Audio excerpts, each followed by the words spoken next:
Bom dia, oitavo ano. Na última aula nós falamos sobre o fim da escravidão e ficou faltando a imigração no Brasil, que ainda é do mesmo conteúdo. Nós começamos a partir da página 161, vocês podem acompanhar com o livro de vocês. Então, o pensamento sobre a imigração no Brasil se dá desde o fim do tráfico negreiro. Antes de existir aqui no Brasil a Lei Eusébio de Queiroz, a Inglaterra já tornava, em 1807, o tráfico de escravos já passa a ser ilegal na Inglaterra. Então, logo depois, em 1845, teve aquela lei que eu falei a vocês, a Bill Aberdeen, que a Marinha Inglesa poderia prender no Atlântico qualquer navio negreiro, navio que estivesse trazendo negros africanos para qualquer país que se fosse encontrado no Atlântico, a Marinha Inglesa poderia prender. E aí, não tendo mais como resistir, né, em 1850, é promulgada no Brasil a Lei Eusébio de Queiroz, que ela já abolia o tráfico de escravos, ou de africanos, me perdoe a palavra, o tráfico de africanos para ser escravizados aqui no Brasil. Então, a partir dessa medida do fim do tráfico negreiro, tanto quando lá no início, quando começa com a Inglaterra e aqui no Brasil, pior ainda mais, o preço do escravizado vai ficar muito mais caro. E aí, como eles eram chamados de mercadoria, né? A mercadoria ficou cada vez mais escassa. A gente precisa lembrar que os europeus, quando eles escravizaram os africanos, eles escravizavam e ainda utilizavam, como eles se diziam cristãos, eles diziam que os africanos não eram seres humanos, por isso que eles eram chamados de mercadoria, né? Então, um cristão não deveria escravizar outro ser humano. Então, a ideia deles era dizer que os africanos não eram seres humanos, só pra gente lembrar um pouquinho. E aí, então, gente, é bom lembrar que à medida que o escravo ia se tornando cada vez mais caro, os fazendeiros paulistas, eles passam a estimular a imigração de mão de obra livre. Como eu já disse, o que eu falei muito na outra aula, eles não queriam pagar por uma mão de obra que eles tinham de graça. Eles achavam que pagar um africano jamais. Africano ou já um mestiço, né, porque muitos deles já haviam nascido aqui no Brasil, eles não aceitavam, e é daí que começam a vir muitas pessoas de vários lugares diferentes, de vários países do mundo inteiro, mas uma maior quantidade vindo da Europa, começa a vir essas pessoas para o Brasil em busca de trabalho. Uma coisa bem importante que vocês precisam saber é que desde quando Dom João VI veio para o Brasil, ele já começa a implementar as primeiras políticas no sentido de povoar as regiões desabitadas do território brasileiro. E é bom lembrar que houve um período após a abolição da escravatura no Brasil, em que eles pensavam em fazer um branqueamento, né? Em deixar, acabar com negros e indígenas no Brasil, e a ideia era trazer realmente muitos europeus para que conseguisse, de alguma maneira, limpar, branquear, como eles tinham o termo, né? O embranquecimento da sociedade naquele momento. Então, gente, no período de 1840 e 1870, os fazendeiros eles começaram a custear as despesas com a imigração, só que o imigrante ele tinha que pagar com o trabalho. Esse processo foi chamado de sistema de parceria. Então, como seria esse sistema de parceria, né? Cada família ia receber uma quantidade de mudas de café e ela seria responsável e todos tinham que trabalhar, adultos e crianças. O que acontecia? Os lucros e os prejuízos eram divididos entre o colono, assim era chamado o imigrante, né? O imigrante era chamado de colono. Então, os lucros e prejuízos eram divididos entre o colono e o fazendeiro, só que colono deveria trabalhar obrigatoriamente para o fazendeiro, até que ele conseguisse saldar, pagar todas as despesas da viagem. Só que isso também não deu certo, esse sistema de parceria não vai dar certo, porque o imigrante estava sempre devendo. Então, a partir de 1860, o governo paulista passou a custear a imigração, o que vai ser chamado de imigração subvencionada. Então, como era essa imigração subvencionada? O governo, a administração das províncias, arcava com uma parte dos custos da vinda dos imigrantes europeus, diminuindo assim os gastos dos fazendeiros e dos imigrantes, Então, o que é possível, de perceber é que como cada vez mais diminuiu o número de africanos escravizados, a imigração em massa já era vista como a única solução para o trabalho nas fazendas de café.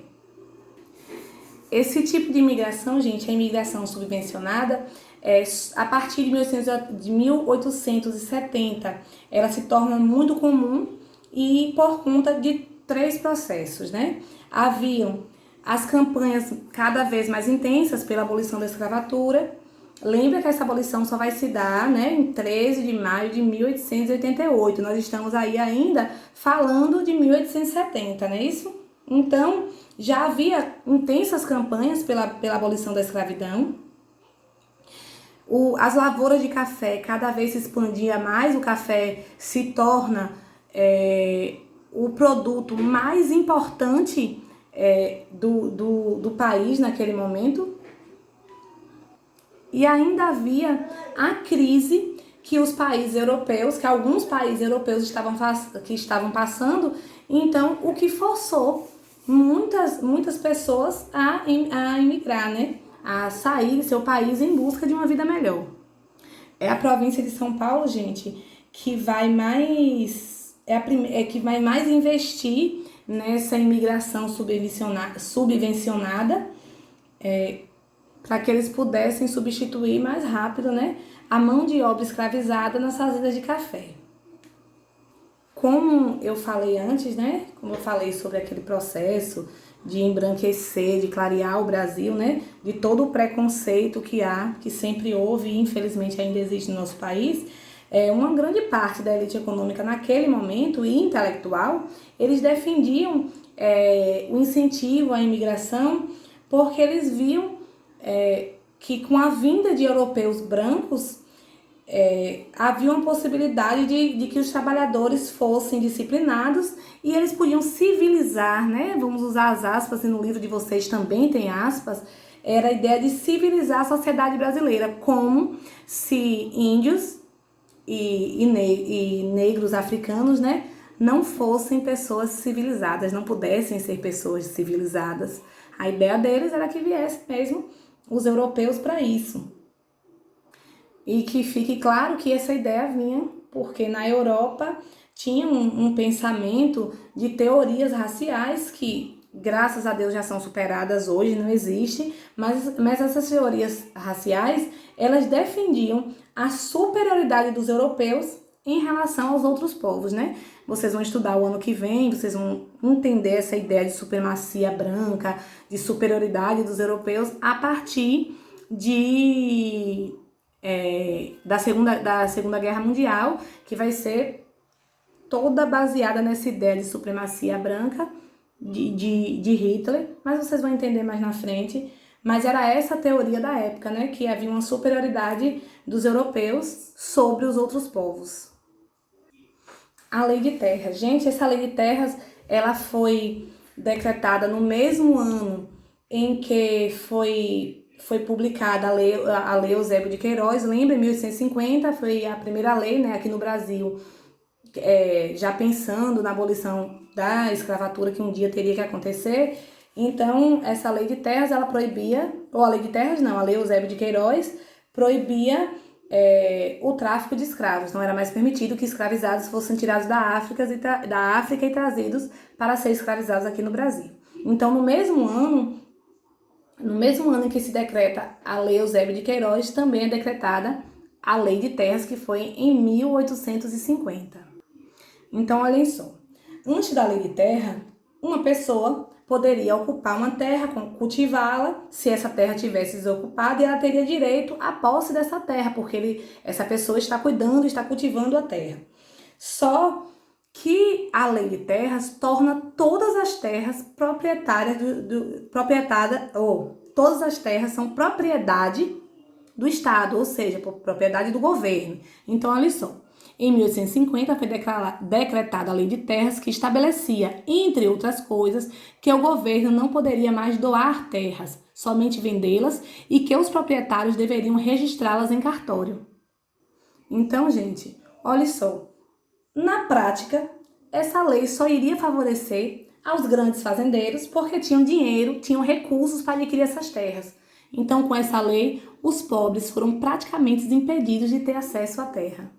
É bom pensar na ideia dos historiadores e quando a gente analisa, realmente, o que os historiadores pensam sobre o que aconteceu é o que parece mesmo ser o mais real, né?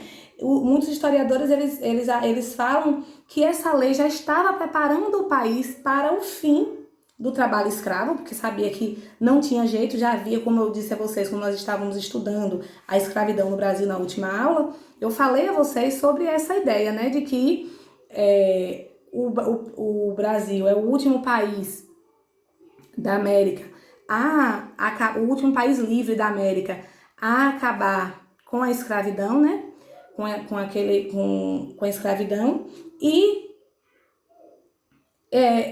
para a gente analisar que a ideia dessa lei de terras, que é no mesmo ano que começa a primeira lei, né, que é decretada a primeira lei em favor dos escravizados, né, a proibição do tráfico, faria com que ex-escravizados e imigrantes não pudessem ter acesso à terra, porque os ex-escravizados e os imigrantes não teriam dinheiro para comprar essa terra. Então, era impossível que as pessoas pobres pudessem se tornar pequenos agricultores, era quase impossível que eles tivessem a possibilidade de produzir para a própria subsistência, né, para a sobrevivência. Então, as pessoas que não tinham recursos financeiros não tinham como sobreviver, senão trabalhando para os grandes proprietários de terra. Eu trouxe essa imagem, gente, só para a gente finalizar essa aula e pensar nessa ideia, nesse processo, né? Escravismo, a terra era livre, mas o trabalho era cativo. Eles eram proibidos de ter uma terra, de sair para utilizar uma terra dessa e chamar de sua, porque eles eram propriedade de alguém. E aí surge o capitalismo, havia o trabalhador livre, né? Que no caso, a gente tem a imagem aqui talvez de um europeu que vem trabalhar, né? Imigrante, vem para o Brasil trabalhar, mas a terra que era cativa, a terra tinha dono. Quando a terra era livre, os trabalhadores eram cativos, né? Eles tinham donos dele. E aí vem o capitalismo que dá o que diz, entre aspas, que havia o trabalho livre, mas a terra tinha dono. A terra já não dava mais para todo mundo, só para quem tivesse dinheiro para comprar. Fica essa imagem para vocês refletirem em todo esse processo de construção do nosso país, como se dá, as desigualdades sociais, como começam lá desde o início. Após assistirem o vídeo, como é um vídeo pequeno, a aula foi muito curtinha porque era o finalzinho, né, do conteúdo passado. Eu espero que vocês comecem a fazer atividade, se der tempo agora, depois que assistirem o vídeo, vocês começam a atividade, quem terminar me envia. Um bom dia para vocês, até a próxima aula.